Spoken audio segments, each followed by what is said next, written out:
संत की वाणी साधारण वाणी नहीं होती है, प्रमाण होती है। क्या होती है? प्रमाण। साधु मत, वेद मत, साधु मत और लोक मत, लेकिन संत मत और वेद मत एक ही है। लोक मत में भिन्नता है, लेकिन वेद मत और संत मत में अंतर नहीं होता है। तो कैकेयी ने कहा कि भरत जैसा कोई संत नहीं है, राम जैसा भगवंत नहीं है। यदि संत भरत की वाणी से निकल गया कि राम की माँ, आप अपनी माँ की गोद में बैठे हैं, तो प्रमाणित हो गया कि मैं राम की भी माँ हूँ और मैं भरत की भी माँ हूँ।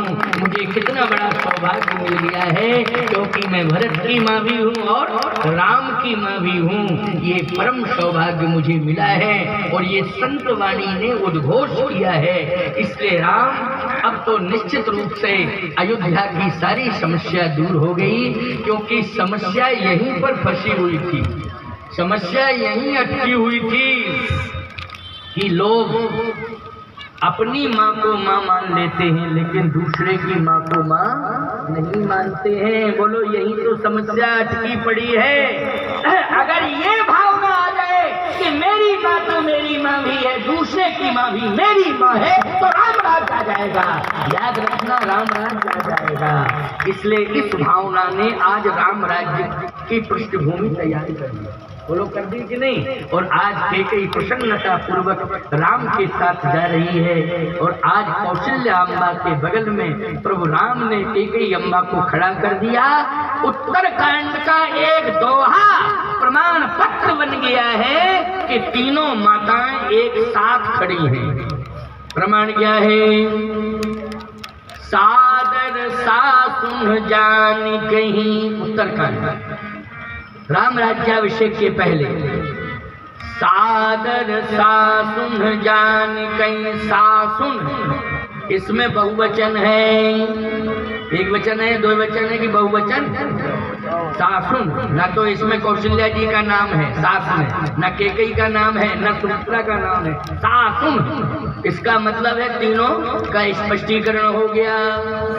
सादर सासुन जान कहीं, मैं जन तुरत कराए, वो दिव्य बसन बर भूषण अंग अंग सजे बनाए।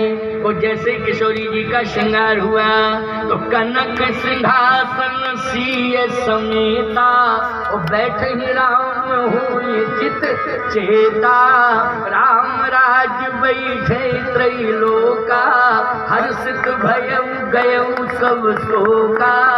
बैर न कर काहू सन कोई, और राम प्रताप विषमता होई। बोलो, बैर समाप्त हो गया कि नहीं हो गया? कहीं भी बैर है ही नहीं। ना तो राजमहलों में कोई बैर है, ना अयोध्या के किसी घर में कोई बैर है। यहाँ तक कि राम राज्य की विशेषता है, राम राज्य बैठे त्रैलोका, तीनों लोकों में राम राज्य आ गया। इसलिए मैं कहना चाहता हूँ, भाव अगर आपका पवित्र है, यदि आपका दृष्टि का दृष्टिकोण परम पवित्र है, तो राम राज्य वहीं है। आपकी आंख में राम राज्य होना चाहिए। आप ये क्यों सोच रहे हो कि कागज के पन्नों पर राम राज्य आ जावे?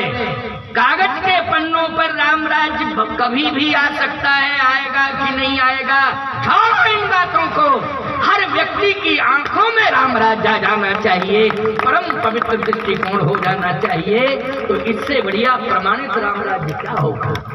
बोलो भाई, इससे प्रमाणित राम राज्य दूसरा हो नहीं सकता है। इसलिए हर व्यक्ति की आंख में राम राज्य आ जावे, ये मानस संत सम्मेलन इसी के लिए प्रतिवर्ष किया जाता है। यही संदेश रायबरेली के मानस संत सम्मेलन से मिल रहा है और प्रतिवर्ष मिलता है और मिलता रहेगा।